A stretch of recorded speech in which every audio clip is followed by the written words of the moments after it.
আপনার হাতে থাকা স্মার্টফোন দিয়ে কিভাবে এসএসসি রেজাল্ট দেখবেন, এর জন্য সর্বপ্রথম চলে আসবেন যে কোনো একটা ব্রাউজারে। আমি আপনাদেরকে সাজেস্ট করব গুগল ক্রোম ব্রাউজারে। আসার পরে এখানে সার্চ বারে ক্লিক করবেন এবং এখানে সার্চ করবেন ই বোর্ড রিজাল্ট। জাস্ট আপনারা আমার স্ক্রিনে এই যে লেখাটা দেখতে পাচ্ছেন, এই লেখাটা লিখে আপনি সার্চ করবেন।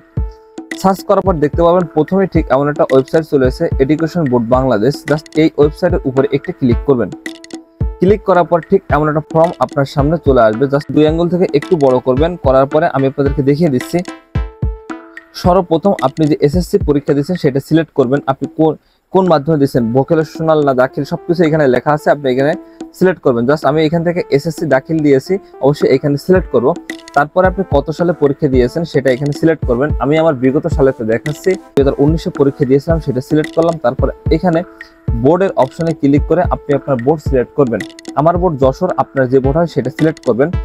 তারপরে এখানে রোল নাম্বার দিবেন এবং নিচের ঘরে রেজিস্ট্রেশন নাম্বার আমি দেওয়ার পরে আপনি এখান থেকে একটা যোগফল দেখতে পাচ্ছেন, 3 আর 2 যোগ করলে কত হয় সেটা এখানে বসিয়ে দিবেন। আমার 3 আর 2 যোগ করলে 5 হয়, আপনাদের ওইখানে ভিন্ন রূপ আসতে পারে। দেওয়ার পরে এই যে নীল কালার যে সাবমিট অপশনটা দেখতে পাচ্ছেন, এই সাবমিট অপশনে ক্লিক করবেন। ক্লিক করার পরে এইখানে আপনারা দেখতে পাচ্ছেন আমার যে রেজাল্টটা আমি কি পেয়েছি সব কিন্তু বিস্তারিত এখানে শো করছে।